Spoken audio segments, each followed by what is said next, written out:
ଓಂ ନମଃ ଭଗବତେ ବାସୁଦେବାୟ ନମଃ। ନମସ୍କାର ବନ୍ଧୁଗଣ ଆପଣମାନଙ୍କୁ ଆମ ୟୁଟ୍ୟୁବ ଚ୍ୟାନେଲକୁ ପୁଣି ଥରେ ସ୍ୱାଗତମ ଏବଂ ଶୁଭକାମନା। ଆପଣମାନେ କିପରି ଅଛନ୍ତି ବନ୍ଧୁଗଣ? ଆଶା କରୁଛି ଆପଣମାନେ ବହୁତ ହି ଭଲରେ ଥିବେ ଏବଂ ଆପଣମାନେ ନୂତନ ବର୍ଷକୁ ମଧ୍ୟ ଏନ୍ଜୟମେଣ୍ଟର ସହିତ ପାଳନ ମଧ୍ୟ କରିଥିବେ। ଆପଣମାନଙ୍କର ଦିନ ବହୁତ ହି ଭଲ ଭାବରେ ଯାଇଥିବ। ତା ପୂର୍ବରୁ ଆପଣମାନଙ୍କୁ ବନ୍ଧୁଗଣ ମୁଁ କହି ରଖିବି କି ଯେ ଆଗକୁ ଆସୁଥିବା ଟାଇମ୍ ଅର୍ଥାତ୍ ଆଗାମୀ ଏହି 3 ଦିନରେ ଅର୍ଥାତ୍ ଜାନୁଆରୀ ମାସର 3, 4 ଏବଂ 5 ତାରିଖର ଦିନ ଆପଣମାନଙ୍କ ଜୀବନରେ ବହୁତ ହି ବଡ଼ ପରିବର୍ତ୍ତନ ହେବା ପାଇଁକିନା ଯାଉଅଛି। ଆପଣମାନଙ୍କର ଏହି 3 ଦିନରେ ଜୀବନରେ ମହା ପରିବର୍ତ୍ତନ ମଧ୍ୟ ଆସିବ ଏବଂ ଏହା ସହିତ ଆପଣମାନଙ୍କ ପାଇଁକିନା ଗୁପ୍ତ ଖଜଣା ମଧ୍ୟ ଖୋଲିଯିବ। ଆପଣମାନେ ଭାବୁଛନ୍ତି ନା ଏମିତି କଣ ଅଛି କି ମୁଁ ଆପଣମାନଙ୍କୁ ଏମିତି କାହିଁକି କହୁଛି? ବନ୍ଧୁଗଣ, ଏହି ସବୁ କହିବାର କାରଣ କଣ ମୁଁ ଆପଣମାନଙ୍କୁ ଏହି ଗୋଟିଏ ଭିଡିଓରେ ହିଁ କହିବି। ବହୁତ ସମୟ ପରେ ଆପଣମାନଙ୍କ ଜୀବନରେ ଏହି ଗୋଟିଏ ସମୟ ହିଁ ଆସିଛି। ଆପଣମାନେ ଏହି ସମୟରେ ଲାଭ ଉଠେଇବା ଆପଣମାନଙ୍କ ପାଇଁକିନା ବହୁତ ବଡ଼ ଦାୟିତ୍ୱ ମଧ୍ୟ ଅଟେ। ତା ସହିତ ଆପଣ ସମସ୍ତ ହୋଇଯିବା ଦରକାର। ଏହି ସମୟ ଅବଧିରେ ଯଦି ଆମେ କହିବା ଆପଣମାନଙ୍କ ପାଇଁକିନା ଶୁଭ ପରିବର୍ତ୍ତନ ନେଇକିନା ଆସିବ। ଏହି ଯୋଉ ପରିବର୍ତ୍ତନ ହେବ ଏହା ଆପଣମାନଙ୍କ ଜୀବନ ପାଇଁ ବହୁତ ନିର୍ଣ୍ଣୟମୟକ ହେବ। ଆପଣମାନଙ୍କର ଦୁଃଖକୁ ଦୂର କରିବାର ମଧ୍ୟ ହେବ। କାହିଁକି ନା ମା ଲକ୍ଷ୍ମୀ ଆପଣମାନଙ୍କ ଘରକୁ ଆସିବାକୁ ପାଇଁକିନା ଯାଉଛନ୍ତି। ଯେଉଁ କାରଣ ପାଇଁକିନା ଆପଣମାନଙ୍କ ଜୀବନରେ ମା ଲକ୍ଷ୍ମୀ ଖୁସି ନେଇକିନା ଆସିବେ। ଯେଉଁଥିପାଇଁକିନା ଆପଣମାନଙ୍କୁ ଗୋଟେ ଉତ୍ସାହ ମଧ୍ୟ ପ୍ରାପ୍ତ ହେବ। ଆପଣ ସମସ୍ତଙ୍କୁ ଏହା ଜଣା ରହିଛି କି ମା ଲକ୍ଷ୍ମୀଙ୍କର କୃପା ଯେଉଁ ଘରେ ରହିଥାଏ ସେଠି ଧନ ଦୌଲତର କେବେ ବି ଅଭାବ ମଧ୍ୟ ରହିନଥାଏ। ଆଉ ତାଙ୍କ ଘରେ ସବୁବେଳେ ଖୁସି ହୋଇକିନା ରହିଥାଏ। ବନ୍ଧୁଗଣ, ଯଦି କହିବେ କି ଏହି ସବୁ କଥାର ମୁଁ ଯଦି ଆପଣମାନଙ୍କୁ ଇନଫର୍ମେସନ ଦେବି, ମା ଲକ୍ଷ୍ମୀ ଆପଣମାନଙ୍କ ଘରକୁ ଆସିବା ପାଇଁକିନା ବାହାରି ସାରିଛନ୍ତି। ଫ୍ରେଣ୍ଡସ୍, ଆପଣମାନଙ୍କୁ ଏହା କରିବାର ଅଛି କି ଆପଣମାନଙ୍କୁ ମା ଲକ୍ଷ୍ମୀକୁ କେବଳ ଚିହ୍ନିବାର ଅଛି। ଯଦି ଆପଣମାନେ ତାଙ୍କୁ ଚିହ୍ନିବାରେ ଟିକେ ବି ଭୁଲ କରିବେ ତ ଆପଣମାନଙ୍କୁ ଧ୍ୟାନ ରଖିବା ପାଇଁକିନା ପଡ଼ିବ ଏହି ସମୟ ଅବଧିରେ ଅର୍ଥାତ୍ ଏହି 3 ଦିନରେ ମାତା ଲକ୍ଷ୍ମୀ କେତେବେଳେ ବି ଆପଣମାନଙ୍କ ଘରେ ପ୍ରବେଶ ମଧ୍ୟ କରିନେବେ। ତା ସହିତ ଆପଣମାନଙ୍କୁ ସତର୍କତା ମଧ୍ୟ ରହିବା ପାଇଁକିନା ପଡ଼ିବ। କାହିଁକିନା ଆପଣମାନଙ୍କୁ ଏମିତି କିଛି ଭୁଲ କରିବାର ନାହିଁ ଯାହାକୁ ଦେଖିକିନା ମା ଲକ୍ଷ୍ମୀ ଆପଣମାନଙ୍କ ଘରଠାରୁ ଦୂରେଇକିନା ପଳେଇ ଯିବେ। ଯେଉଁଥିପାଇଁକିନା ଆପଣମାନେ ଜିନ୍ଦେଗୀ ଭର ଆପଣମାନେ ଅସୁବିଧା ଭୋଗିବେ ମଧ୍ୟ ନାହିଁ। ଆପଣମାନଙ୍କ ଘରେ ସୁଖ ଶାନ୍ତି ବନିକିନା ହୋଇକିନା ରହିବ। ବନ୍ଧୁଗଣ, ଯଦି ମୁଁ ଆପଣମାନଙ୍କୁ ଇନଫର୍ମେସନ ଦେବି ନାରୀର ଶକ୍ତି ମଧ୍ୟ ହୋଇଥାଏ। କେଉଁ କେଉଁ ନାରୀ ମହାଲକ୍ଷ୍ମୀଙ୍କର ସ୍ୱରୂପ ମଧ୍ୟ ହୋଇଥାନ୍ତି ତ ଆଉ କିଛି ନାରୀ ଯଦି କହିବା ନିଜର ଘର ପରିବାରକୁ ଯୋଡ଼ିକିନା ରଖନ୍ତି। ଆଉ କିଛି ନାରୀ ନିଜର ଘରକୁ ମଧ୍ୟ ଭାଙ୍ଗି ଦେଇଥାନ୍ତି। ବନ୍ଧୁଗଣ, କିଏ କେତେ ଭଲ କର୍ମ କରନ୍ତି ତା ସହିତ ଆଉ କେତେକ ଲୋକମାନେ ଭୁଲ କର୍ମ ମଧ୍ୟ କରିଥାନ୍ତି। ମୁଁ ଏଠି ଆପଣମାନଙ୍କୁ କହି ରଖିବି କି ସଫଳତା ସେଇମାନଙ୍କୁ ହିଁ ମିଳିଥାଏ ଯେଉଁମାନେ କି କେବଳ ସତ୍ୟ ମାର୍ଗରେ ହିଁ ଚାଲିଥାନ୍ତି। ସବୁବେଳେ ସେମାନେ ସମୟର ସହିତ ଚାଲିଥାନ୍ତି। ଆଉ ସବୁ ମୁସ୍କିଲରେ ମଧ୍ୟ ସେମାନେ ସମସ୍ତଙ୍କର ସାଥ ମଧ୍ୟ ଦେଇଥାନ୍ତି। ଏପରି ଲୋକମାନଙ୍କୁ ହିଁ ଭଗବାନ ଶୀଘ୍ର ହିଁ ଲକ୍ଷ୍ୟରେ ପହଞ୍ଚାଇବା ପାଇଁ ଚେଷ୍ଟା ମଧ୍ୟ କରନ୍ତି। ତେଣୁ ମୁଁ ଏଠି ଆପଣ ସମସ୍ତଙ୍କୁ ନିବେଦନ କରିବି ଆପଣମାନେ ଭିଡିଓଟିକୁ ଫାଷ୍ଟରୁ ଲାଷ୍ଟ ଯାଏ ନିହାତି ଭାବରେ ଦେଖନ୍ତୁ। ଆପଣମାନେ ଯଦି ମା ଲକ୍ଷ୍ମୀଙ୍କୁ ମାନନ୍ତି ତେବେ ଆପଣମାନେ ଭିଡିଓଟିକୁ ଗୋଟେ ଲାଇକ୍ ନିହାତି ଭାବରେ କରନ୍ତୁ ଏବଂ ଆପଣମାନେ ଯଦି ନୂଆ ଅଛନ୍ତି ତେବେ ଏବେ ହିଁ ଯାଇକି ସବସ୍କ୍ରାଇବ କରନ୍ତୁ ଏବଂ ପାଖରେ ଥିବା ବେଲ୍ ଆଇକନକୁ ମଧ୍ୟ କ୍ଲିକ୍ କରନ୍ତୁ, ଯାହାଫଳରେ ସମୟ ସହିତ ସମସ୍ତ ଭିଡିଓର ନୋଟିଫିକେସନ ଆପଣମାନଙ୍କୁ ହିଁ ସର୍ବପ୍ରଥମେ ମିଳିଯିବ। ଏହି ଦିନରେ ଆପଣମାନଙ୍କୁ କେଉଁ କେଉଁ ଜିନିଷରେ କାର୍ଯ୍ୟକ୍ରମ କରିବା ପାଇଁକିନା ପଡ଼ିବ ତା ସହିତ ଆପଣମାନଙ୍କୁ କେଉଁ କେଉଁ ସାବଧାନତା ଅବଲମ୍ବନ କରିବା ପାଇଁକିନା ପଡ଼ିବ ଯାହାଦ୍ୱାରା ଆପଣମାନଙ୍କ ଜୀବନ ପାଇଁକିନା ଏହା ସଠିକ ରହିବ।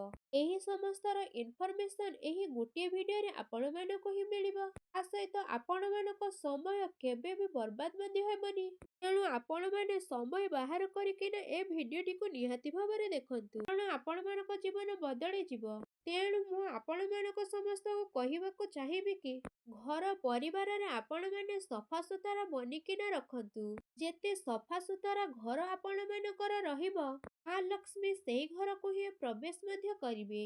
ଯଦି ଘରେ ଅପରିଷ୍କାର ମଧ୍ୟ ରହିବ, ତେବେ ମା ଲକ୍ଷ୍ମୀ କେବେ ବି ସେ ଘରକୁ ଯିବେନି। ତା ସହିତ ଆପଣମାନେ ସବୁବେଳେ ହସ ଖୁସିରେ ରୁହନ୍ତୁ। କାହିଁକି ନା ବୋହୂକୁ, ପତ୍ନୀକୁ ଏବଂ ଝିଅକୁ, ତା ସହିତ ମାକୁ କିମ୍ବା ସେ ଭାଉଜଙ୍କୁ କଣ କୁହାଯାଇଥାଏ? ସେ ହେଉଛନ୍ତି ଆମ ଘରର ଲକ୍ଷ୍ମୀ। ସେହି ଆପଣଙ୍କ ଘରର ଲକ୍ଷ୍ମୀ ଯେତେ ଆପଣଙ୍କ ଉପରେ ଖୁସି ରହିବେ, ତ ଆପଣଙ୍କ ଘରେ ଲକ୍ଷ୍ମୀ ସେତେ ଅଧିକ ଆସିବେ। ଓ ଆପଣମାନେ ଯେତେ ଅଧିକ ରାଗ କିମ୍ବା ଚିନ୍ତାରେ ରହିବେ କିମ୍ବା କ୍ରୋଧରେ ରହିବେ, ସେତେ ମାତ୍ରାରେ ଅଧିକା ଆପଣମାନଙ୍କ ଘରକୁ ଦରିଦ୍ରତା ଆସିବ। ତେଣୁ ଆପଣମାନଙ୍କୁ ଏହା ଜାଣିବା ଦରକାର, ଯଦି ଆପଣମାନଙ୍କୁ ଘରେ ଲକ୍ଷ୍ମୀ ଆବିର୍ଭାବ ଦରକାର, ତ ଆପଣମାନଙ୍କୁ ଖୁସି ରହିବାର ଅଛି। ଯଦି ଆପଣମାନେ ଘରେ ଦରିଦ୍ରତା ଚାହୁଁଛନ୍ତି, ତେବେ ଆପଣମାନେ ଲଢ଼େଇ ଝଗଡ଼ା କରିପାରନ୍ତି, ଆଉ ଆପଣମାନେ ଘରକୁ ବିଗାଡ଼ି ପାରନ୍ତି। ଏହା କେବଳ ଆପଣମାନଙ୍କ ଉପରେ ହିଁ ନିର୍ଭର ଅଟେ। ଆପଣମାନଙ୍କୁ ଏଠି ଗୋଟିଏ ମହତ୍ତ୍ୱପୂର୍ଣ୍ଣ ଇନଫର୍ମେସନ ଦେବା ପାଇଁ କିନା ଚାହିଁବି, ଯଦି ଆପଣମାନଙ୍କ ଘରେ ବହୁତ ଆର୍ଥିକ ଅସୁବିଧା ହେଉଛି କିମ୍ବା ପଇସାର ଅଭାବ ରହୁଛି, ଯଦି ଆପଣମାନଙ୍କ ଘରକୁ କୌଣସି ଅକ୍ଷମ ଲୋକ ଆସୁଛନ୍ତି, ତାଙ୍କୁ ନିଶ୍ଚିତ ଭାବରେ କିଛି ସହାୟତା କରନ୍ତୁ। ଯଦି ଆପଣମାନଙ୍କ ଦ୍ୱାରକୁ ଗୋମାତା ଆସୁଛନ୍ତି, ତେବେ ତାଙ୍କୁ ରୁଟି ନିହାତି ଭାବରେ ଖୁଆନ୍ତୁ। ଆଉ ଯଦି ଆପଣମାନଙ୍କ ଘରକୁ କୌଣସି ଦରିଦ୍ର ମହିଳା ଆସୁଛନ୍ତି, ତ ତାଙ୍କୁ ଖାଲି ହାତରେ ଆଦୌ ଯିବା ପାଇଁ କିନା ଦିଅନ୍ତୁ ନାହିଁ। ଏହି ସବୁ ରୂପରେ ଭଗବାନ ଆପଣମାନଙ୍କ ଠାରୁ ପରୀକ୍ଷା ନେଇଥାନ୍ତି। ତେଣୁ ଆମମାନଙ୍କୁ ଏସବୁ କାର୍ଯ୍ୟ କରିବାର ନିହାତି ଅଛି। କାହିଁକି ନା ଭଗବାନ କୌଣସି ରୂପରେ ହିଁ ଆସିପାରନ୍ତି। ବାସ୍ ଆମମାନଙ୍କୁ ସ୍ୱାଗତ କରିବାର ଦରକାର। ଯଦି ଆମମାନଙ୍କ ସ୍ୱାଗତରେ କିଛି କମି ରହିଯିବ କିମ୍ବା ଆମେମାନେ କାହାର ନିରାଦର କରିବା, ମା ଲକ୍ଷ୍ମୀ ଆମ ଘରକୁ କେବେ ବି ଆସିବେ ନାହିଁ। ତ ଆପଣମାନଙ୍କୁ ଏଠି ଧ୍ୟାନ ରଖିବାର ଅଛି, କୌଣସି ଦରିଦ୍ର ମହିଳା, ପଶୁ, ପକ୍ଷୀ ଆପଣମାନେ କାହାର ବି ଅପମାନ ଆଦୌ ବି କରନ୍ତୁ ନାହିଁ। ଆପଣମାନେ ସବୁବେଳେ ଆଦର କରନ୍ତୁ, କେବେ କାହାକୁ ନିରାଦର ଆଦୌ ବି କରନ୍ତୁ ନାହିଁ। କାହିଁକି ନା ସମସ୍ତ ଲୋକମାନେ ଚାହିଁଥାନ୍ତି କି ମାତା ଲକ୍ଷ୍ମୀଙ୍କର କୃପା ସମସ୍ତଙ୍କ ଉପରେ ରହିଥାଉ। କିନ୍ତୁ ଲୋକମାନଙ୍କୁ ଏହା ଜଣା ନଥାଏ, ମା ଲକ୍ଷ୍ମୀ କେଉଁ କ୍ଷେତ୍ରରେ ପ୍ରସନ୍ନ ହୁଅନ୍ତି ଏବଂ କେଉଁ ଜିନିଷରେ ସେ ରାଗି ମଧ୍ୟ ଯାଆନ୍ତି। ଯଦି ଆପଣମାନେ ଆପଣମାନଙ୍କ ଘରେ ଏହି ତିନିଟି ଜିନିଷ ରଖିଥାନ୍ତି, ସ୍ୱୟଂ ମା ଲକ୍ଷ୍ମୀ ଆପଣମାନଙ୍କ ଉପରେ ପ୍ରସନ୍ନ ହୋଇ ଆପଣମାନଙ୍କ ଘରକୁ ଆସିବା ପାଇଁକିନା ବିମର୍ଷ ହୋଇଯିବେ। ମୁଁ ଆପଣମାନଙ୍କୁ ଏହି ତିନୋଟି ଜିନିଷ ବିଷୟରେ କହିବି, ଯାହାଦ୍ୱାରା ଆପଣମାନେ ସେ ସବୁ ଜିନିଷକୁ ଆପଣମାନଙ୍କ ଘରେ ରଖିବେ। ପଇସାର ପ୍ରୋବ୍ଲେମ ଆପଣମାନଙ୍କୁ ଏଇ ଦିନମାନଙ୍କରେ କେବେ ବି ହେବ ନାହିଁ। ଏହି ଜିନିଷ ରଖିବା ଦ୍ୱାରା ମା ଲକ୍ଷ୍ମୀଙ୍କର ଆପଣମାନଙ୍କ ଉପରେ ସର୍ବଦା କୃପା ରହିବ। ତା ଛଡ଼ା ମା ଲକ୍ଷ୍ମୀ ଆପଣମାନଙ୍କ ଘରେ ଆସି ବାସସ୍ଥାନ ମଧ୍ୟ କରନ୍ତି, ଯାହା ଫଳରେ ଆପଣମାନଙ୍କର ସମସ୍ତ ସମସ୍ୟା ମଧ୍ୟ ଖତମ ହୋଇଯାଏ। ବନ୍ଧୁଗଣ, ମୁଁ ଆପଣମାନଙ୍କୁ ଏଠି କହିବା ପାଇଁକିନା ଚାହିଁବି କି ଫାଷ୍ଟରେ ହେଉଛି ଆପଣମାନଙ୍କ ପାଇଁକିନା, ଆପଣମାନେ ଯଦି ହନୁମାନ ଚାଳିଶାର ପାଠ କରୁଛନ୍ତି କିମ୍ବା ଆପଣମାନେ ହନୁମାନଜୀଙ୍କର ଭକ୍ତ, ହନୁମାନଜୀଙ୍କର ପୂଜା ଅର୍ଚ୍ଚନା କରୁଛନ୍ତି, ତ ଆପଣମାନଙ୍କ ଜୀବନର ସମସ୍ତ ସଙ୍କଟ ମଧ୍ୟ ଦୂର ହେବ। ତା ସହିତ ଆପଣମାନଙ୍କ ଘରର ଦକ୍ଷିଣ ପଶ୍ଚିମ ଦିଗରେ ଆପଣମାନେ ଭଗବାନ ହନୁମାନଜୀଙ୍କର ଫଟୋକୁ ନିହାତି ଭାବରେ ଲଗାନ୍ତୁ। ଆପଣମାନଙ୍କ ଘରକୁ ଆସୁଥିବା ସମସ୍ତ ସମସ୍ୟା ଯାହା ଫଳରେ ଦୂର ମଧ୍ୟ ହୋଇଯିବ। ତା ସହିତ ଆପଣମାନେ ଯେମିତି ହନୁମାନଜୀଙ୍କର ଫଟୋକୁ ଲଗାଉଛନ୍ତି, ଆପଣମାନଙ୍କ ଘରେ ଯେତେ ବି ନକାରାତ୍ମକ ଉର୍ଜା ରହିଛି, ସେ ସବୁ ଆପଣମାନଙ୍କ ଘରୁ ଧୀରେ ଧୀରେ ସମାପ୍ତ ହେବା ପାଇଁକିନା ଲାଗିବ। ଆଉ ଆପଣମାନଙ୍କ ଜୀବନରେ ସକାରାତ୍ମକ ବନିକିନା ରହିବ।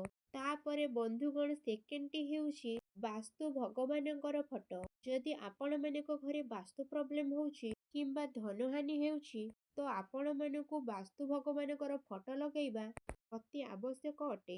ଏହା ଆପଣମାନଙ୍କ ପାଇଁକିନା ଉତ୍ତମ ଉପାୟ ଅଟେ, ଯାହା ଫଳରେ ଘର ପରିବାରରେ ବାସ୍ତୁ ଦୋଷ ବହୁତ ଜଲ୍ଦି ଖତମ ମଧ୍ୟ ହୋଇଯାଏ।